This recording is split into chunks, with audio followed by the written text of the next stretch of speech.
Hi friends, नमस्ते। आज मेरा चैनल 1000 सब्सक्राइबर पूरा कर लिया। इसके लिए आप लोगों को दिल से धन्यवाद देना चाहते हैं। थैंक यू, क्योंकि आप लोगों का लगातार मुझे प्रेम और सपोर्ट मिल रहा है। इसके लिए आपको बार बार हम दिल से धन्यवाद, थैंक्स देना चाहते हैं। तो चलिए मित्रों, आज मैं आप लोगों के बीच हिंदी व्याकरण लेकर आया हूं और हिंदी व्याकरण के अंतर्गत वाक्य के तीसरा नंबर भाग को आज हम पढ़ेंगे।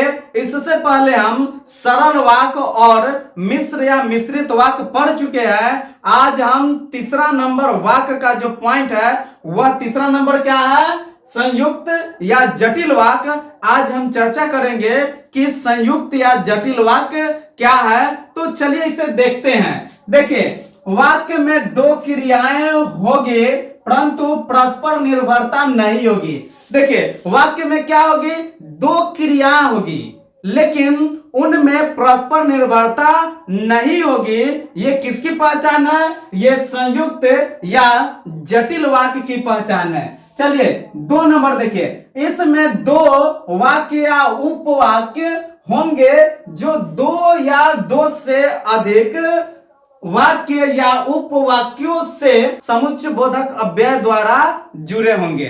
देखिए, ये जो जटिल या संयुक्त वाक्य जो है, इसमें दो उपवाक्य या दो वाक्य होंगे जो दो या दो से अधिक वाक्य या उपवाक्य से समुच्चय बोधक अव्यय द्वारा जुड़े होंगे। तीसरा नंबर, समुच्चय बोधक अव्यय की पहचान क्या है? यानी समुच्चय बोधक अव्यय जो है, इस वाक्य को जोड़ते हैं तो वह क्या है? समुच्चय बोधक अव्यय।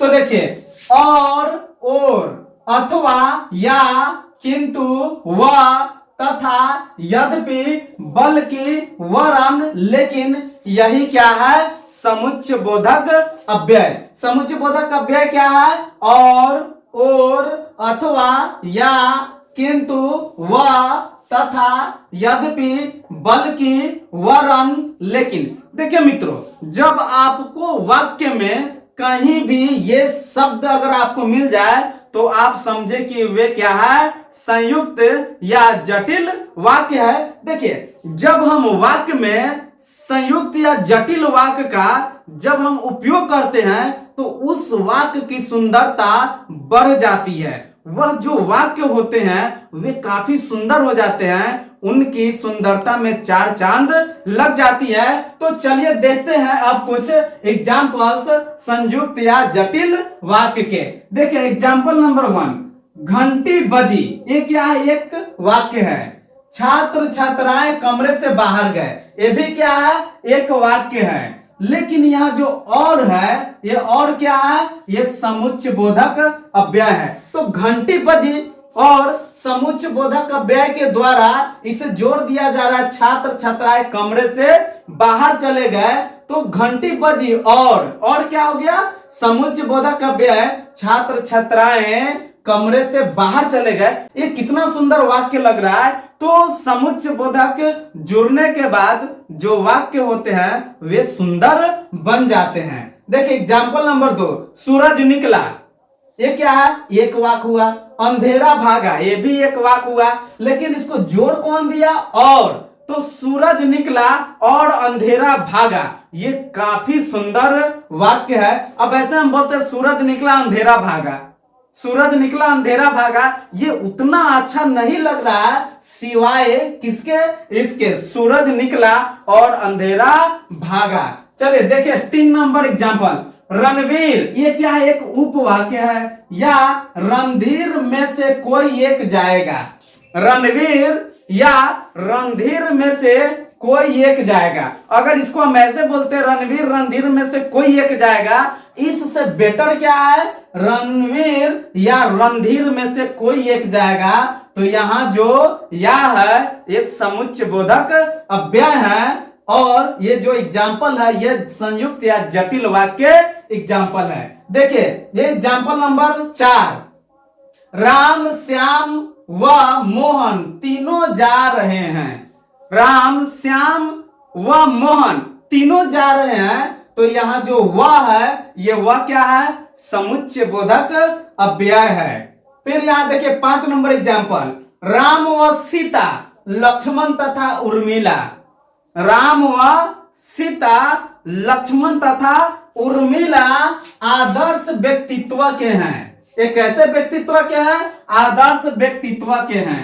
यहाँ वह और ये क्या है? तथा। ये दोनों क्या है? समुच्चय बोधक अव्यय है और इस वाक्य में ये दोनों शब्द मिलकर इसकी सुंदरता को बढ़ा रहे हैं। चलिए देखिए एग्जाम्पल नंबर 6, यद्यपि मैं वहां नहीं था। यद्यपि मैं वहां नहीं था तथापि पूरी घटना बता सकता हूं। क्या कहा जा रहा है? यद्यपि। यद्यपि क्या है? समुच्चय बोधक अव्यय। मैं वहां नहीं था तथापि। तथापि भी क्या है? समुच्चय बोधक अव्यय। पूरी घटना बता सकता हूं। कितना सुंदर यह वाक्य है। यद्यपि मैं वहां नहीं था तथापि पूरी घटना बता सकता हूं। तो ये क्या है? इसमें ये समुच्चय बोधक अव्यय का यूज किया गया है, उपयोग किया गया है और ये संयुक्त या जटिल वाक्य के एग्जाम्पल्स है। देखिए फिर 7 नंबर एग्जाम्पल, मैं रेलवे स्टेशन पहुंचा, रेलगाड़ी जा चुकी थी। मैं रेलवे स्टेशन पहुंचा, रेलगाड़ी जा चुकी थी। और इसमें क्या लगा देंगे? जब हम समुच्चय बोधक अव्यय लगाएंगे तो इस वाक्य की सुंदरता में 4 चांद लग जाएगी।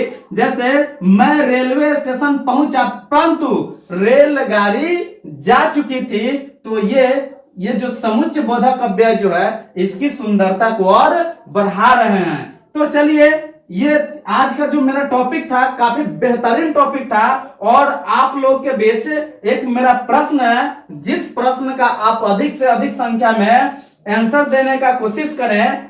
जितनी आमदनी उतना खर्च कैसा वाक्य है? जितनी आमदनी उतना खर्च कैसा वाक्य है? आपके बीच ऑप्शन है शुद्ध, अशुद्ध, मिश्रित वाक्य या सरल वाक्य। तो आप लोग अधिक से अधिक संख्या में इस प्रश्न का आंसर देने की कोशिश करें और पिछले वीडियो में पूछे गए प्रश्न का जिन्होंने सही आंसर दिए हैं उनका नाम इस प्रकार है, शेफ भंडारी, शिल्पा रानी, आनंद जी, मंतोष कुमार।